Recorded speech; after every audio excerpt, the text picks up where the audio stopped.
Il se passe beaucoup de choses à Petite-Rivière-Saint-François et je fais le point sur les différents dossiers d'actualité de Petite-Rivière en compagnie du maire Jean-Guy Bouchard. Monsieur Bouchard, bonjour. Oui, bon matin, M. Ouellet. Merci d'être avec nous. Plusieurs choses, ça brasse à Petite-Rivière. On s'est dit, on va inviter M. le maire, on va faire le point sur différents dossiers. Donc, j'ai ma liste de questions et puis on y va tout de suite en parlant du Sentier de la Rive. Oui. Le Sentier de la Rive, c'est le projet qui relierait Baie-Saint-Paul à Saint-Joseph-la-Rive. Oui. Et puis là, dans les dernières semaines, vous avez levé la main.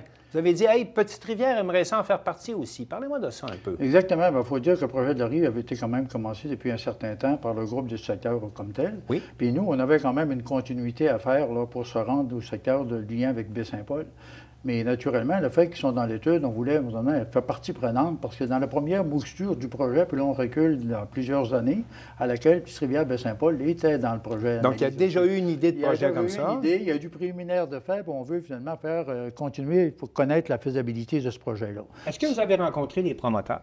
Non, pas actuellement, parce que les promoteurs, c'est un comité comme tel qui, oui. Bon, c'est sûr qu'on veut être intéressé d'en faire partie pour faire le suivi de l'avancement du projet, mais eux, ils essaient d'ailleurs dans une étape plus avancée que nous, là. Fait que là, on va quand même cheminer graduellement dans notre étude d'analyse de faisabilité et en éliminant, en évaluant que le premier tracé est encore valide, puis c'est encore le premier choix qui avait été retenu. On parle bien sûr d'un sentier le long de la rive, à côté du chemin de fer, oui. reliant Baie-Saint-Paul à Petite-Rivière, une dizaine de kilomètres à peu près. Oui, environ, c'est ça. Il y avait deux scénarios qui avaient été établis là, le long du cap, parce qu'il y a une partie rocheuse qui est difficile d'accès. Puis il y avait des solutions qui avaient été apportées. Il y avait des solutions en porte-à-faux le long du côté du fleuve, la voie ferrée. Oui. Il y avait des solutions aussi avec des structures de tuyaux immenses accrochées près le cap qui permettaient de protéger l'environnement. Donc, on est trop escarpé. Il faudra trouver des solutions là-dessus, puis voir aujourd'hui si c'est possible d'analyser. Puis nous autres, il y a tout le secteur à partir de la chute de Vieille-Rivière à aller venir collecter avec le village. Oui. Il y a quand même une bande le long de la voie ferrée qui est de 45 pieds qui devient intéressante à compléter. Maintenant, qui compléterait votre piste cyclable qui va du massif maintenant jusqu'à l'église, jusqu'au quai. Voilà. Là, vous voulez compléter à l'est. Exactement. Maintenant, on est arrivé au Club Med. Tout le secteur vers l'ouest est complété. Oui. Ça va se terminer d'ici l'automne. Et l'autre partie vers l'est, mais là, on va y attaquer avec des sections d'1 kilomètre ou demi-kilomètre d'année en année qui vont nous permettre de se rendre jusqu'à la Vieille-Rivière, qui est la partie la plus problématique pour se rendre à Baie-Saint-Paul, mais ça fait partie de l'étude complète du projet de Sentier de la Rive. Donc, un dossier à suivre, un premier dossier à suivre. Projet intéressant. On parlait du Club Med et du massif. Est-ce que les permis de construction ont été donnés pour le fameux gros bâtiment de condominium qu'on veut construire au pied de la montagne? Est-ce que les permis ont été donnés? Oui, les permis de condo-hôtel ont été permis. C'est conforme, oui, voilà. Sauf qu'évidemment, toute la nature dans l'immobilier est plus difficile un peu de ces moments-là avec les taux d'intérêt et ainsi de suite. Fait qu'on a demandé finalement peut-être juste commencer l'année prochaine. Fait qu'on retarde d'1 an. Mais pour nous autres, l'étape du dossier a été franchie avec l'acceptation des permis. Et ça va continuer. Est-ce que l'acceptation des permis devait également permettre de juger la capacité de la municipalité, de l'usine de la municipalité, de traiter les eaux usées et puis de fournir de l'eau potable? Est-ce que ça, c'est confirmé aussi? Les volumes le permettent déjà, là, sauf qu'évidemment, il faudra se pencher dans l'avenir. Qu'est-ce qu'il faudra faire pour la continuité des projets d'expansion à la base du massif en termes d'eau usée? Il y a déjà des analyses préliminaires qui sont faites sur déjà, techniquement, utiliser déjà les sites de traitement avec de la nouvelle technologie qui pourrait permettre d'augmenter les volumes. Oui, voilà. Puis il reste encore de l'espace pour les sites de traitement pour pouvoir s'étirer plus vers l'ouest. Mais ça, en ce qui concerne la municipalité, il n'y aura pas de construction. En tout cas, c'est clair que ce n'est pas cette année que le massif va se mettre en chantier. Pour les condos hôtels, c'est remis l'an prochain. Au bas de la montagne, c'est remis l'an prochain. Oui.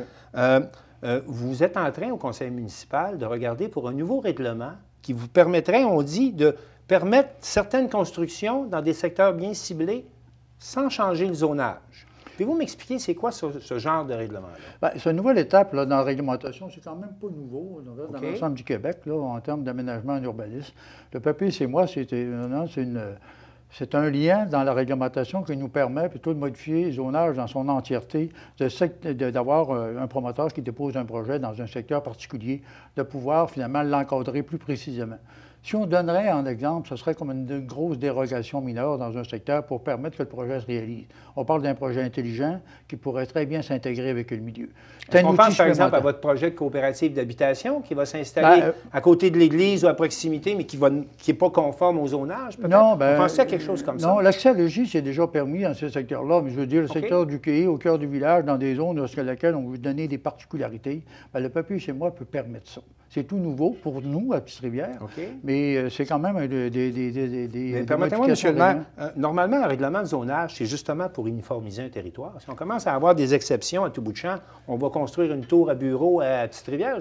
J'image, je fais des images. Oui, je comprends, mais écoutez, c'est des particularités qu'on ajuste au règlement. Pour nous autres, on trouve ça important parce que ça nous oblige de, finalement, diminuer le processus de toute modification d'un secteur complet à laquelle on ne voudrait pas avoir l'ensemble des projets dans l'ensemble du secteur. On veut le voir à un endroit précis où le promoteur comme tel avait besoin d'ajuster de façon plus pointue son secteur de projet. Fait qu'avec le papier chez moi, on l'ajuste uniquement à lui en fonction du projet qui est déjà amorcé, qui donne un plus-value finalement au projet, puis qui permet à un moment donné à notre village aussi d'avoir un avantage à ce niveau-là. J'aimerais également vous parler de l'Église.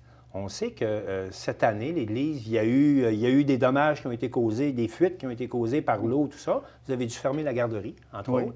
Et là, vous avez un bâtiment qui est vieillissant, en plein cœur de la municipalité. Comment vous allez traiter ça, le dossier de l'Église? Qu'est-ce qu'on peut voir pour la suite là, dans l'Église? Vous allez d'abord assumer la réfection des dégâts qu'il y a eu? Oui, de toute façon, c'est quand même des dégâts. Il y avait une fuite d'huile. Après ça, c'est quand même un bâtiment qui est centenaire. Hein? Oui. Il faut comprendre aussi que les infrastructures aussi sont tout souvent demandent de l'entretien, mais ainsi de suite.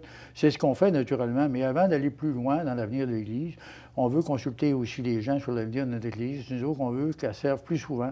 Fait qu'il y a tout le volet culturel qu'on veut peut-être dans l'avenir accéder à ça, tout en gardant l'accès religieux qui fait Présentement, M. le maire, l'Église appartient au diocèse encore. Oui, bien actuellement, là, c'est vraiment la municipalité qui va en prendre possession. Il reste à une année.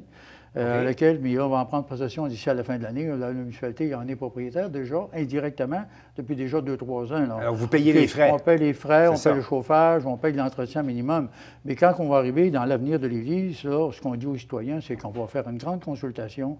On va voir qu'est-ce qu'on peut agraffer à partir de tout le volet religieux, qu'est-ce qu'on peut aménager pour permettre à un moment donné un site d'exposition tout l'été, puis permettre que l'Église serve là, dans l'avenir futur de façon plus ordonnée. Là. Il y a un autre site également dans la municipalité qui a aussi d'importance patrimoniale, c'est la maison Gabriel-Leroy. Oui. Ça, de ce côté-là, ça va bouger. Vous avez pris des décisions, vous allez de l'avant. Parlez-moi de ça. Enfin, le projet va se compléter. C'est un projet, moi, quand je suis arrivé, c'est un projet qui était déjà à l'étude, qui avait été déposé sur un comité d'analyse au ministère du Tourisme. C'est un projet qui n'avait pas été retenu pour des causes, des problèmes de financement. Le financement était insuffisant pour l'ensemble des projets qui avaient été déposés au niveau de la demande. Maintenant, on leur attache ça avec des partenaires qui sont avec nous et on va de l'avant. D'ici l'automne, il va y avoir des actions qui vont être posées, puis c'est principalement plus pour le printemps prochain, complètement développer le volet Gabriel-Leroy. À temps pour les fêtes du 350e? Oui, on veut que ça soit prêt pour les fêtes du 350e. Naturellement, ça fait partie prenante d'un site intéressant. Puis il y a tous les aménagements de stationnement, de sentiers piétonniers et toute la valeur finalement muséale qui va être mise à l'intérieur des archives, des artefacts qui appartenaient aussi à Gabriel-Leroy. C'est un beau concept de projet, autour de 511 000. Et qui va se réaliser dans la prochaine année. Oui, c'est ça. Là, le financement est compté. Là, on ne peut pas nécessairement aller plus loin parce qu'il y a des partenaires là-dessus, puis on fera connaître les partenaires financiers parce que c'est grâce à tout ce monde-là. Il y a des demandes actuellement. La MRC a déjà fait de sa part aussi, justement, cette semaine, dans le cas du fonds éolien, à laquelle la contribution a été apportée. Fait que là, maintenant, on est prêt à aller de l'avant vers ce projet-là, l'appel d'offres, ainsi de suite. Là. M. Marc Bertrand, qui est chargé de projet, qui était un peu celui qui faisait le suivi au tout début dans ce projet. Est encore au dossier. Oui, c'est ça. Est-ce que ce projet-là va se réaliser dans la prochaine année? Oui. Est-ce que c'est la même chose pour la coopérative d'habitation pour laquelle vous êtes allé en appel d'offres? Bien, là, on est parti en appel d'offres. On vous dira ça le 19 concernant la soumission. Okay. Le 19 septembre? 19 septembre. Ça a été déphasé. On parlait du 16. On a étiré de quelques jours parce que les promoteurs nous demandaient d'avoir un peu plus de temps pour déposer une soumission plus étoffée. Et bien, on se croise les doigts d'avoir une soumission acceptable. Et des travaux cette année? Bien, écoutez, on souhaite, là, mais ça va dépendre de la soumission parce qu'il y a toujours un danger qui nous guette dans des dépassements de coûts par rapport au budget ciblé. Fait que là, c'est là qu'on espère beaucoup qu'on rentre dans les cadres de budget acceptables et moindre peut-être qu'ils estimaient, parce que s'il y a une compétition féroce, ça va peut-être nous aider. C'est rare, ça, monsieur le maire. C'est rare, que ça coûte moins cher que prévu. Et c'est quand même un projet intéressant. Ça permet peut-être en entrepreneur de commencer peut-être à l'automne, peut-être au printemps prochain. 2-3 ans qu'on travaille là-dessus? Wow, ça fait 4 ans minimum. 4 ans moi, minimum. quand je suis arrivé, c'était déjà dans la machine, sauf qu'évidemment, il y a eu la pandémie, il y a eu beaucoup de retard. Mais depuis 2 ans, là, on a travaillé fort pour pouvoir activer. Puis, c'est des projets complexes avec la Société d'habitation de Québec qui ont des normes très précises. Puis, on n'est pas tout seul là-dedans. On est un grand partenaire avec le gouvernement, le ministère de l'Habitation. Fait qu'il faut travailler dans les normes qui sont précisées. Fait que là, écoute, on est près de la cour aux lèvres, mais on va attendre d'avoir la soumission. C'est ça qui est le pierre angulaire pour la décision. Bien, monsieur le maire, nous, on va vous recevoir à nouveau pour faire le suivi sur ces dossiers. Et je vous remercie d'être venu nous voir ce matin. Ça me fait plaisir. Merci à vous.